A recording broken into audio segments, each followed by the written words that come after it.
Good morning guys, welcome to my vlog. So wala trabaho ngayon kasi umuulan. So yung content natin ngayon guys lala ko sa inyo on anong pangalan ng mga gamit na to.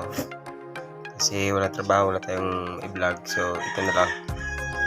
So para lang po ito sa mga baguhan at hindi kilala kung ang mga gamit na to. So start na tayo guys.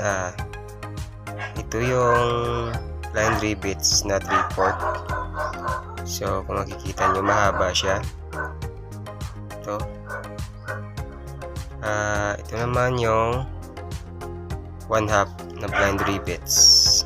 1/2 siya guys kasi medyo maikli siya. So kung itatabi nyo, medyo mahaba yung 3/4 kasi 3/4 nga. So ito yung mason drill natin. Tinatawag tong mason drill guys kasi may flat siya sa dulo. Nakikita nyo, may flat siya sa dulo. Ginagamit ito guys sa semento pag nagbubutas ng semento. So ito guys, ito naman, tinatawag naman itong force nervet. Ginagamit ito guys sa mga concealed hinges.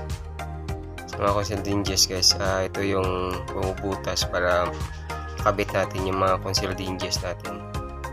Pa-soft close man or hindi. C1, C2, C3, ito yung ginagamit guys. Tawag dito force nervet. Ito naman guys is rubber mallet. Ito yung tawag na rubber mallet.